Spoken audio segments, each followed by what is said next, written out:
on all his hits? Well, it's a Spanish word which roughly translates as go for it. It's kind of like us shouting. Let's go! You really do learn something new every day. 89.5 Subic Bay Radio. Worldwide.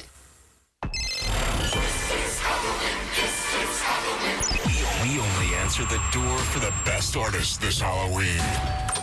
Hey, it's Katy Perry. Hey, this is Justin Timberlake. Hey, it's Alicia Keys. Hey, what's up? This is Chrisette Michelle. Greetings, cool world. My name is Miguel. Hey, it's Bruno Mars. Happy Halloween. Hey, this is Gaga. I love Halloween.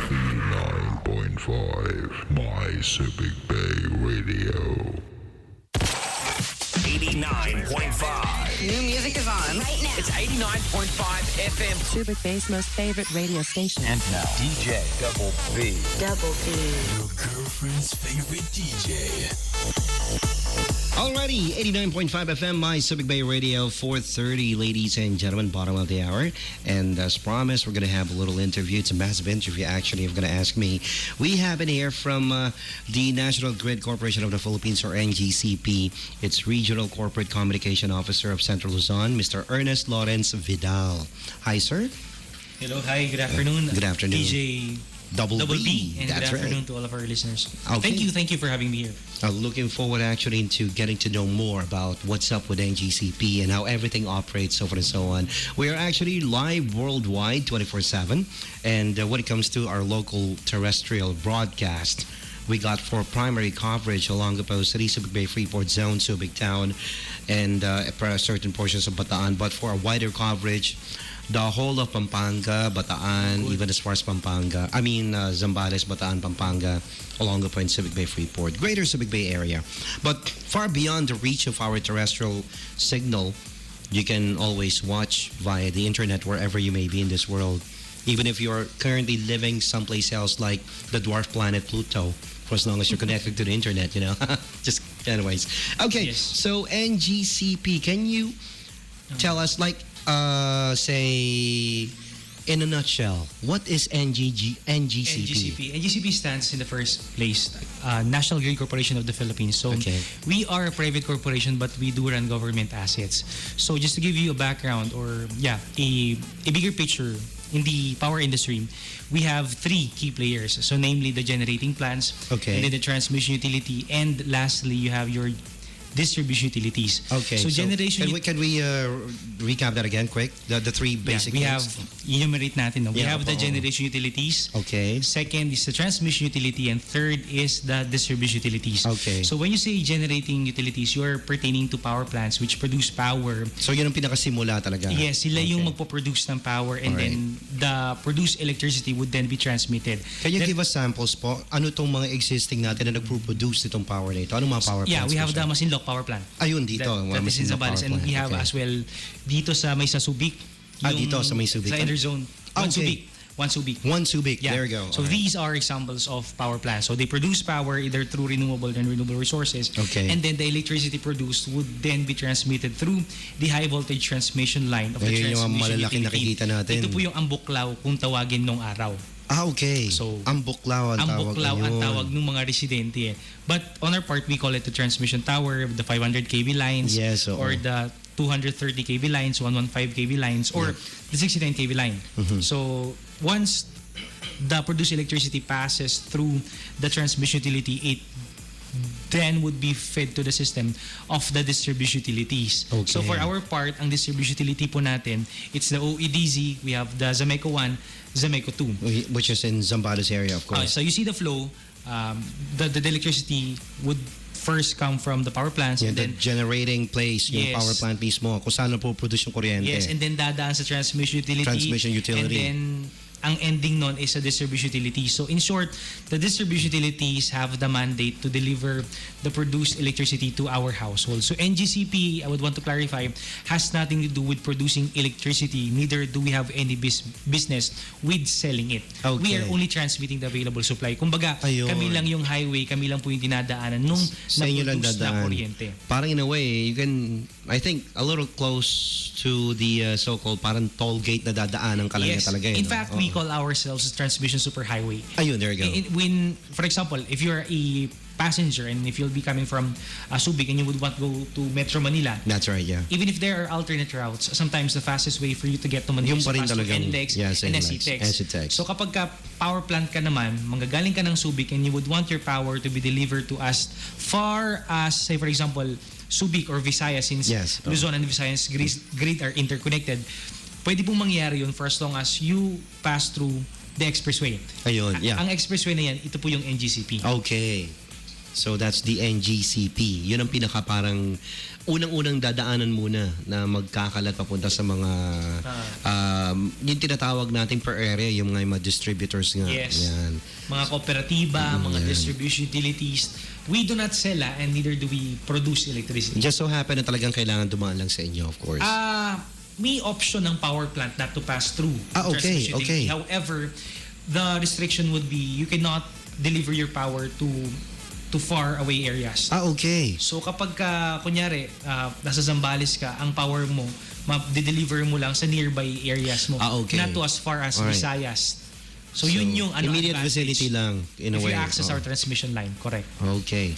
So right now, within the area, of course, if we're talking about Zambales, Bataan, and along the point Subic Bay Freeport, of course, ano yung mga binabagsakan ninyo dito?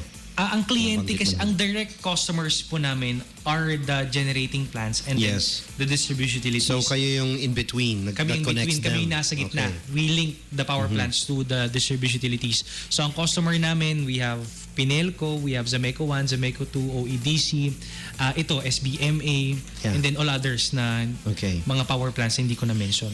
Inside, of course, Subic Bay Freeport Zone, we got the Subic Under Zone. Subic Energy Zone that provides na OADC pagdating sa Olongapo City. Yeah, correct. Residential naman ng OEDC. Oh, residential naman. And dito sa may Subic area, Subic Town, Zameco 1. Zameco 1. Tapos Zameco 1, banda Zameco 2. taas ng konti sa norte, Zameco 2. No. I think Zameco 1 ang galing sa taas. Zameco 2 okay. pababa. Pababa. If I'm not mistaken, yes. Okay, alrighty then.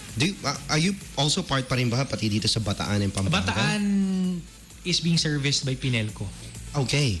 So they have Peninsula na cooperative which service them, which Alright. deliver the produced power to the households. Okay, let's go back to pretty the basic thing. Dito tayo sa Olongapo City and OEDC. Mapupuna mo kasi, pag nawala ng kuryente, syempre ito, just being a realist lang. Yeah. Gagalit ka agad ng tao sa OEDC. So, what can you say about that? First, it's not fair for us to immediately get angry with OEDC because we have to understand that there are 3 different reasons why power interruption happens. Okay, So ano it could be on the part of the power plants, it could be on the part of the transmission utility. Doon mo kung sa power plant ka agad, automatic damay na lahat yun kasi nandun ang Exactly. pinaka-umpisa eh.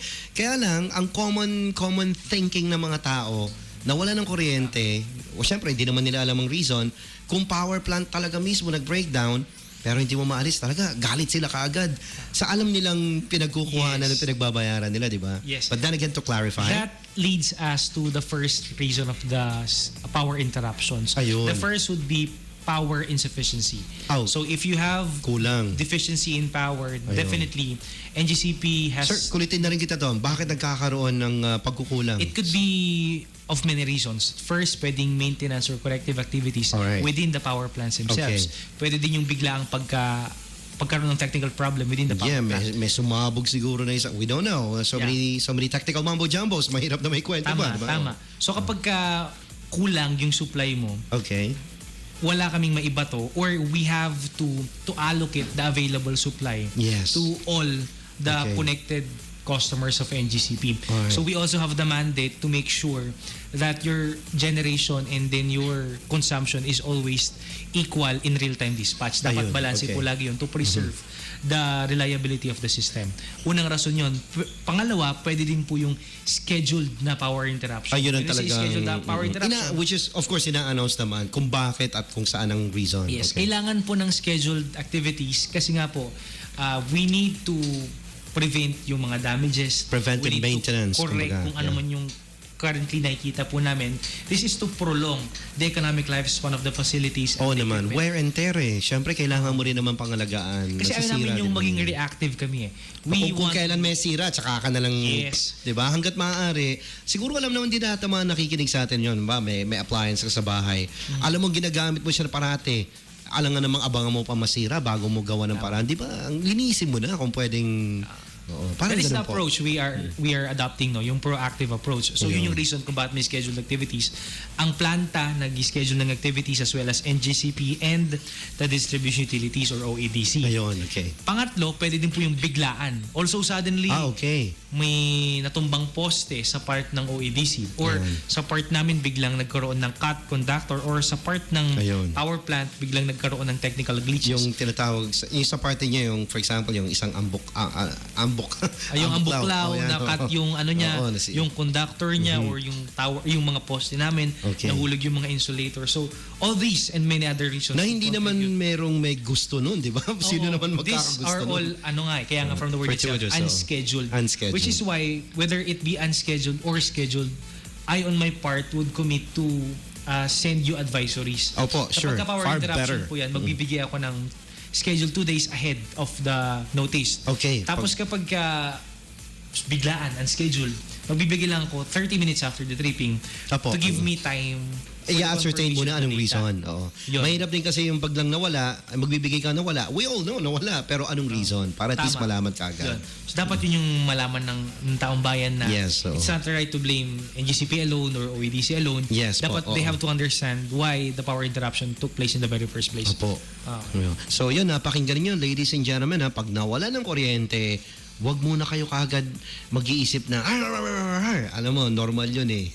Alam ko naman din, of course, human factor. But then again, isipin nyo rin, maraming pinagdadaanan, may reason kung bakit nangyari yan, wala naman may gusto rin nun. Yun naman ang katotohanan din kasi. Not because we're trying to defend. There's nothing to defend because it's just simply pure plain and simple reality yun eh. Diba? Tama. Realidad yun eh. It's what's taking place talaga. Oo. Kaya lang, hindi natin maalis syempre. Mainit, nakakainis, pero ganun talaga eh. Alam mo naman ang buhay. Pwedeng magbatin lang ako. Sure, go ahead. Hindi porke nagtatrabaho kami sa NGCP, we are spared from any scheduled or unscheduled power interruption. That's right, yeah, okay. Customer din po kami ng OEDC, customer kami ng Zameco 1 ng Zameco 2. So in Okay. return, whatever the residents are experiencing, we also experience it. Okay. So, hindi kami immune sa mga ganyan. Yeah. So katulad nyo rin po kami na kapag may biglang nawalang kuryente, may iinis din kami. Ang unang question namin, bakit nawalan? Bakit? Kailan magkakaroon? Yan din Yun. yung first questions po namin eh. Pero again, may mga rason kung ba't nangyayari mga bagay and we have to know it first before magreklamo ka or before we complain. Ayun. Parati ko sinasabi, I do have a radio program known as Lover's Lane tungkol sa love relationships and everything. I always do say, first, the thing is, I always believe that understanding is what makes life tick. So same thing goes also. In order for you to become at ease with everything, understanding din eh, ascertain mo muna, bakit kaya? Before you can actually react properly. Yun eh. There you go. Sige. Apart from, di ba, since we're talking about the power interruptions, Yes. unconsciously, ang mga tao, they're not aware na they could also contribute or they are also contributing to the reasons of power interruptions. Okay. So, Ano po mga magagandang siguro, samples? I'll take this opportunity to remind them of our transmission line safety campaign. Okay. So, these are the things that they have to observe and they have to prevent, they have to restrain from doing, especially if they're living underneath or malapit po sa transmission line. Dun sa ambuklaw na sinasabi ko. Yung ambuklaw na sinasabi. Una, nakita mo dyan, sir, bawal magpalipad ng saranggola. Oh, yes. Kapag ka nagpalipad ka kasi ng saranggola, remember, ang transmission line ng NGCP carry voltages of 69,000 volts to as much as 500,000 volts. That is 69,000, pinakamababa. Oh my God. Ang nasa outlet mo is 220, not even 1,000 volts. Eh, yun nga Imagine- lang eh, nanginginig ka na pag tinamaan ka ng ganun exactly the 220 point. volts eh. Kung kaya nga po kapag kahit anong material gawa yung kite mo, for as long as it touches the line, Boom. especially kapag umuulan, tama, boom, kuryente po yung bata. So sana po sa mga magulang na nakikinig ngayon, sawayin yung mga Sawayin. bata na papalipad sa saranggola. Apart from that, Open space lang po. Huwag kasi- malapit doon sa ambuklaw. Correct. Nakita mo rin dyan, sir, yung pagsusunog, bawal magsunog kasi nga, yung makapal na usok na yan, causes a reaction called ionization. Okay. Mapapag-trip niyo yung linya, magkakaroon ng pagkantala sa supply ng kuryente. Ayun, okay. Thirdly, bawal magtanim ng puno sa bahay nyo, sa transmission line, at bawal putuli. I mean, dinidiscourage namin yung pagpuputol ng puno by yourselves. Okay, yes. It's better if you ask for our assistance kasi we have our linemen who are trained and Yep. who have their personal protective equipment. Kasi at the end of the day, your safety is at stake here. Yun po yung kinoconsider namin. So mas maganda na humingi ng tulong sa amin at huwag magtatanim ng puno Okay. sa transmission line. Alright. Tungkol doon sa puno po na yun, for example, nakita nga natin isa nakakapag-cost nga naman yun, makakita mo pag nagpa-flicker ang kuryente mo, malamang may tumatama-tamang mga sanga ng puno doon sa mga Yes. high tension wires, di ba? Correct. Sino unang dapat tawagan? In case, say, along the city, sino ang unang OEDC talaga kagad na dapat Depende po tawagan? yun eh. Kapag ka ang line kasi is owned by OEDC, definitely they have Sa the kanya obligation kagad. Okay. to kumbaga address the problem. Yes, do something about But it if immediately. it's on our part, you could reach us through 0916-216-7986. Ito Okay, po yung can you That's 0916-216-7986. okay. We also have Facebook account, NGCP PH. NGCP PH. PH. And then our Twitter account is NGCP_alert. Alert. They could visit our website at www.ngcp.ph. Ayun. All downloadable information available po sa website po Ayun, namin. ngcp.ph. Oh, don't forget that, ngcp.ph. Remember, information is power as always. Yan. Sana po yung mga landowners natin, we also discourage them from building constructing houses underneath the transmission line, Okay. magpapatay ng antena. Kasi nga po, yung transmission line na yun, you don't need to touch the line for you to get electrocuted.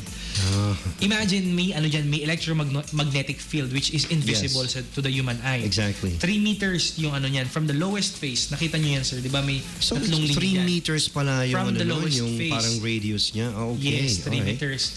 So the moment na the material breaches the Yung the area critical na yun. clearance Okay. na yun, matatalo na yung kuryente na yung tao na papagawa ng bahay o nagpapakabit ng antena. So wag po nilang gagawin So yun. yung mga madalas naglalagay ng mga antena sa ibabaw ng bubong. Siyempre gusto niyo makakuha ng clear transmission ng TV, pero kung malapit kayo sa mga high tension wires, iwasan po natin.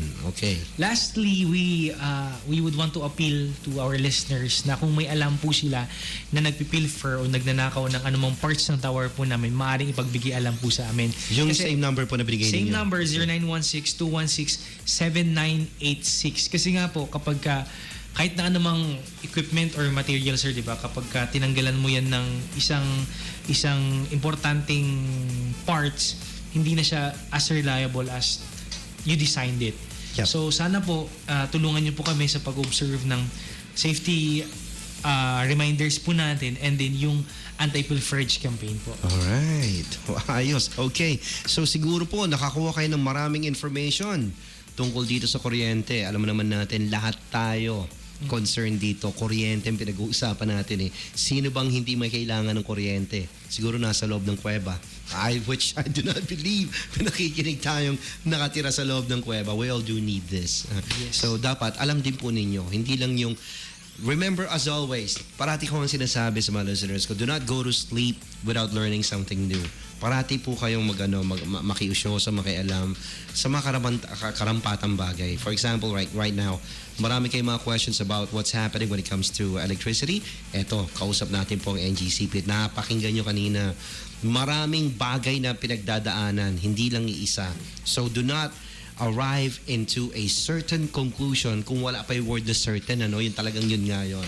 So alamin, makialam, alamin kung bakit at kung ano, bago po tayo mag-conclude na ito nga kaya ang reason kung bakit. Pero kung ano man yan, babalik naman ang power eh. Siyempre lahat naman ng from the main source papunta sa NGCP hanggang for example Olongapo City OEDC, ginagawa naman yan ng paraan. Posible namang hindi, siyempre Every time na if I may just butt in, Yes po. every time na nagkakaroon tayo ng power interruption, whether that be scheduled or unscheduled, ang talagang mindset po namin is to restore the power immediately. Yun eh. Oo. Yun yung pinakamabilis na pamamaraan, yun lagi yung iniisip po namin. I'm one of the affected also, of course, pero Nga lang kasi, hindi ko naman sinasabing mas nakakaangat ako sa way of thinking. All I'm saying is, naiintindihan ko lang na lahat ng bagay kasi, merong dahilan kung bakit. So bago ako magalit, naalam ko muna din. Pag nalaman ko naman, kaya pala, maluwag na sa kalooban ko kasi, kasi ito naman, ano magagawa talaga ng kahit sino? Ito yun eh. Yun talaga yun eh. So, iwasan lang po natin ma-high blood kaagad minsan. Yun ang nakikita kong pinakamadalas eh. Di ba? Hindi maalis yun eh. Ano mga tao na wala ng kuryente. Alamin po muna kaagad. Kaya, siyempre, mahirap naman di maalamin kung wala nagsasabi dahil wala ngang kuryente. Huwag lang magkuro-kuro na mag-isip ng kung ano-ano. Ang mahalaga po, do our own part na lang. And in everything, more than just sa kuryente lang din. Okay? So, napakinggan na po ninyo mga bagay na bawal po nating magawa para makatulong tayo sa pagpapatagal pa ng serbisyo. Ayan, ang ating pong NGCP, puntahan nyo lang ang ngcp.ph. www.ngcp.ph. That's our website. Yeah, we also have a Facebook account at ngcpph and Twitter account ngcp_alert. All updates, all information available po sa mga nabanggit kong website kanina. There you go. Ladies and gentlemen, thank you so very much, Mr. Ernest Lawrence Vidal, ang Regional Corporate Communication Officer, Central Luzon ng NGCP. Hanggang sa susunod po, pag may mga kulitan question kami sa inyo na manggagaling sa listeners natin, babato namin sa inyo. And at the same time, we already have, of course, the thing that we're gonna get information kaagad from NGCP kung sa kanila talaga ang naging ang naging reason kung bakit, for example nga, talaga naputulan sa isang ambuklaw, may naputol na, malalaman naman natin kaagad. Ang mahalaga kasi information makarating sa inyo. So that's the reason why nandito ang NGCP right now. Of course, information dissemination, which is far beyond crucial kung gaano siya ka-importante. Thank you so very much. Looking forward to next time. In the meantime, we're going to have to continue with our hot and new 2014 songs. How about this Magic, the band, and their song Rude? New music. New music is on right now. Right here on the only place to be, 89.5 FM. 89.5. Hey, it's Nasri. Alex, Mark, and Ben from Magic, and this is Rude.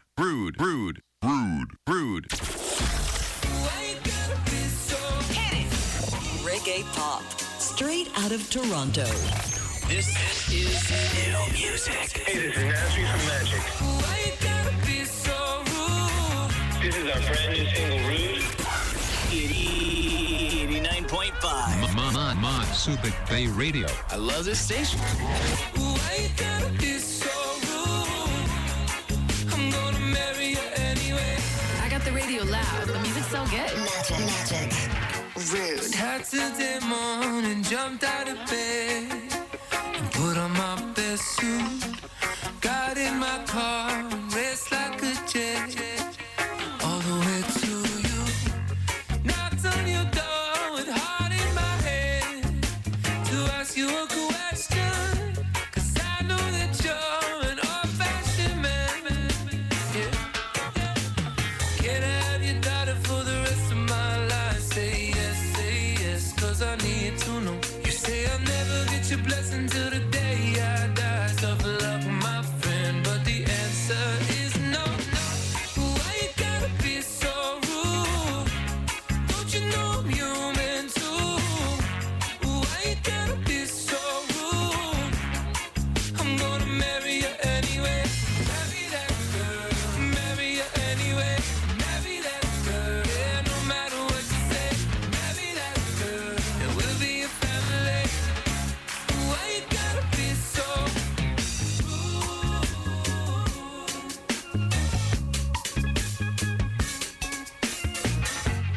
I hate to do this, you leave no choice.